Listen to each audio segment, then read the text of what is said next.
Les blocages que tu as, les blocages que tu as connus sont juste des moyens euh, qui vont te pousser en fait à aller chercher mieux, plus facile, plus fluide, plus aligné.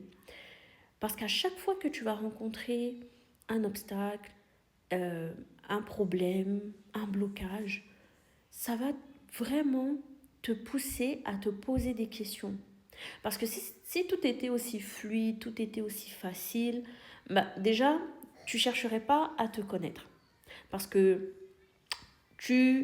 à travers tous ces blocages, tu réussis maintenant à savoir qui tu es, plus ou moins, à te comprendre. Et je pense que ces dernières années, on a beaucoup travaillé sur tout ce qui est tes relations karmiques, transgénérationnelles, tout ce qui était ces relations qui, qui nous tiennent, tous ces schémas répétitifs et tout. Maintenant, ça va aussi te pousser à dépasser tes limites.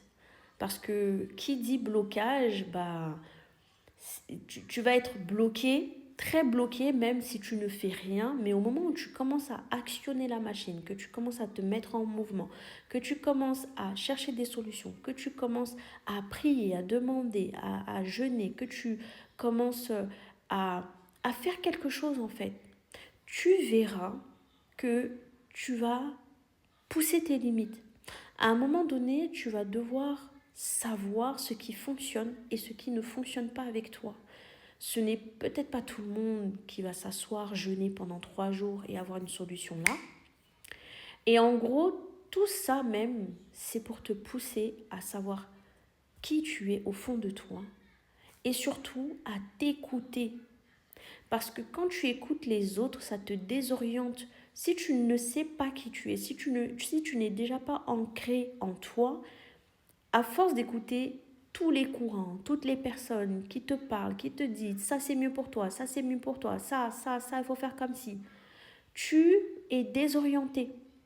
Donc, tous ces blocages peut-être que tu as connus jusqu'à maintenant, même les personnes que tu estimes avoir rencontrées dans ta vie et que tu n'aurais jamais dû rencontrer, elles t'ont appris quelque chose, elles t'ont apporté quelque chose. C'est des épreuves non pas pour t'abattre, parce qu'il est dit dans la Bible que on ne peut pas t'éprouver au-delà de ce que tu peux supporter, mais c'est vraiment quelque chose qui te permet de savoir qui tu es, où tu dois aller et surtout connaître ton chemin de vie, qu'est-ce que tu apportes à ce monde, quelle pierre tu poses là euh, pour construire cet édifice, pour changer